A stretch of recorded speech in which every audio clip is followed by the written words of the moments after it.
হ্যাঁ, এখানে এটা কি মেলা বলো তো? হ্যাঁ, ঘুড়ির মেলায় গেছিলাম, এই খালেরপুল নয়, সদরঘাটের মেলায়। এত ভিড়, এই যে 3 প্যাকেট পপকর্ন নিয়ে এসেছি 3 জনের। আর এই যে ওখানে এমনি শাঁকালু মুসাম্বি এসব বিক্রি হচ্ছে, 1 কেজি মুসাম্বি নিয়েছি।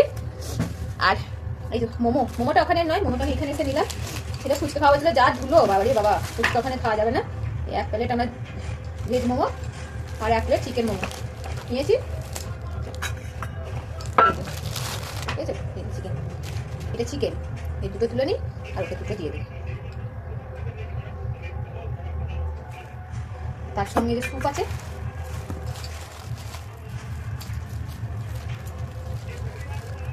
স্যুপটা খুব অল্পই দিয়েছে। আর এখানে আছে, চারদিকে এত বক্স বাজছে, এই চিন্তার বাইরে। হ্যাঁ, আওয়াজ দিতেছিল। 2 প্যাকেট সস দিয়েছে, এটা একটা ধনে পাতা আর এটা টমেটো।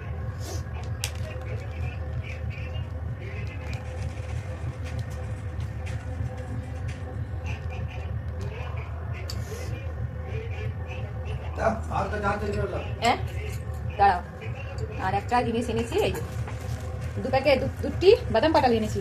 আর এনেছি এই যে প্রদীপ, একটা প্রদীপ নিয়ে এসেছিলাম সেখানে দিই তুলসী তলায় দিই। আর একটা প্রদীপ এই যে দুটো নিয়ে এসেছি, একটা আমার মামিকে দেবো, আমার মাকে দেবো তুলসী তলায় দিতে। আর একটা হচ্ছে, একটা আমি লক্ষ্মীর কাছে দেবো। লক্ষ্মীর কাছে দেওয়া হয়নি, একটা নিয়ে এসেছিলাম, দুটো নিয়ে এসেছি। নাচবো, দুটো কিনে নিলাম। দেখতে পেলাম যে দাদার কাছ থেকে দুর্গা পুজো নিই, সেই দাদার কাছ থেকে এখানে নিলাম।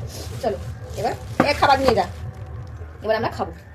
এইগুলো গিয়েছিলাম খালেরপুল বেরিয়ে গেছে খালি, সদরঘাট মেলা।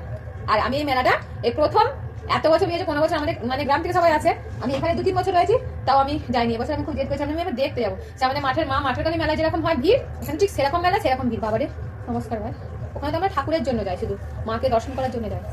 এখানে ধুলো খেতে যেতে হবে আর গন্ধ। চলো বাবু, সবুজ আচারটা নিবি?